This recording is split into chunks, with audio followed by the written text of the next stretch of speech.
Okay, so let's talk about one of the biggest mysteries in one of the most famous life stories ever told. We're talking about the lost years of Jesus. For centuries, this has been a massive, gaping hole right in the middle of the narrative. So here's the thing. We hear about Jesus in the Gospels when he's a kid, around age 12. And then, poof, he's just gone from the record. He doesn't show up again until he's about 30, ready to start his public ministry. So what on earth happened in between? I mean, that's 18 years.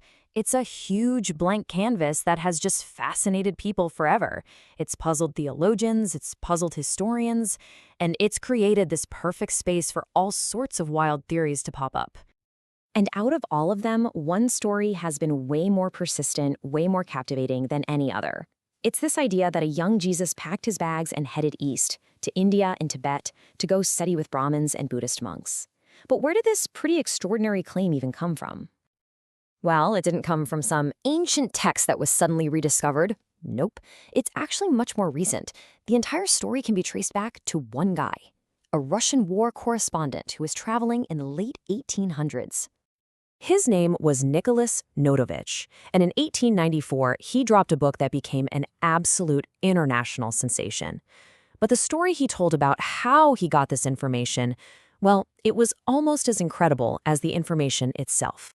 So, Notovich said that way back in 1887, while he was traveling through Kashmir, he kept hearing these stories from Tibetan lamas about a great prophet they called Isa, which is a form of the name Jesus. His journey, he claimed, eventually led him to this remote place called the Hemis Monastery, right on the border of India and Tibet. And this is where his story sounds like something straight out of an adventure movie. He says he initially left the monastery, but then, bam, he has a terrible accident, falls from his horse, and breaks his leg. He gets carried back to Hemis to recover, and while he's laid up, he befriends the abbot. And that's when Notovich says the abbot spilled the monastery's biggest secret: two ancient Tibetan books all about the life of Isa, which were then read aloud and translated just for him. After he published the book in 1894, the story just exploded. I mean, within a single year, it went through 8 editions in French alone and was translated into German, Spanish, Italian, and English. The whole world was totally captivated. And what a story it was. The text claimed that this Isa, at just 13, joined a merchant caravan to India. He then supposedly spent years studying the Vedas with Brahmins. But then he ticked them off by condemning the caste system. So he had to flee, he learned the Pali language, mastered Buddhist texts, preached in Persia, and then finally, at age 29, he came back home, armed with all this wisdom from the East. You have to admit, it's an incredible story. It seems to perfectly fill in that 18-year gap, right? It connects these two major spiritual traditions and just seems to answer so many questions. But it didn't take long for scholars to start asking a really important question. Could any of this actually be proven? All right, so let's put on our detective hats. How does this incredible story actually hold up when you look at it closely? Well, almost as soon as the book became a bestseller, experts and investigators started digging into Notovich's claims. And here, my friends, is where the whole thing just completely falls apart. A scholar named J. Archibald Douglas actually made the trek to the Hemis Monastery himself in 1895.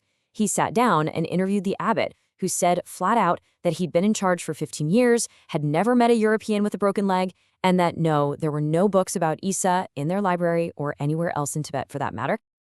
And the evidence against the story just kept piling up fast. This supposed ancient text, it wasn't in any official catalogs of Tibetan literature. Another visitor who went the same year the book was published was told that no one had been nursed there, and the final nail in the coffin came from Max Mueller, who was the leading European scholar of Indian culture at the time. He basically took the story apart, piece by piece, pointing out all the historical and cultural mistakes. So, yeah, among actual historians and biblical scholars, the verdict has been unanimous for over a century now. The story was just made up by Nicholas Notovich. It was a fabrication that, by the way, brought him a lot of money and fame. It was, simply put, a hoax. Okay, so if the trip to India was a total fabrication, what do we actually know? What can mainstream historians say about Jesus' early life and those so-called lost years? To answer that, you have to understand this concept scholars use called the historical Jesus. Now, this isn't the Jesus of faith or religion. This is the figure that can be pieced together, almost like a puzzle, using only the available historical evidence and the tools of modern research. And John P. Muir, who is a huge name in this field, he doesn't mince words. The hard truth is that for all those years before his public ministry, the historical record is basically silent. He flat out calls stories about trips to India and whatnot products of imagination. So what are we left with? Well, instead of some grand spiritual journey across continents, the actual evidence points to a much more, well, normal life. He was born and raised in Nazareth, a pretty small town in Galilee. He worked as a carpenter. He had a mom named Mary, a dad named Joseph, 4 named brothers, and some sisters. He probably just lived and worked right there in his community until he was about 30. But this brings us to a really fascinating question. If scholars all agree the story was debunked as a hoax over 120 years ago, why is the idea that Jesus went to India still so incredibly popular today? Seriously, you only have to poke around online forums for a few minutes to see that this belief is alive and well. Here's one user arguing with total certainty that the story is true and that you can't even understand Jesus' teachings without knowing about these supposed Eastern studies. For a lot of people, this isn't a theory, it's just a fact. But of course, right alongside those believers, you'll find the debunkers. This user points out the same evidence scholars do, that people in his hometown knew him as the local carpenter, which, wouldn't make much sense if he'd been gone for 18 years. The exact same debate from 1895 is still raging on Reddit today. And that's really the heart of it, isn't it? The story sticks around because it speaks to this really deep human desire we have to fill in the blanks of history. For a lot of folks, a quiet life as a carpenter just isn't as satisfying as a grand adventure that unifies the world's great spiritual traditions. So, in the end, the story of Jesus in India might not be historically true. But the fact that it's still so popular tells us a profound truth about ourselves.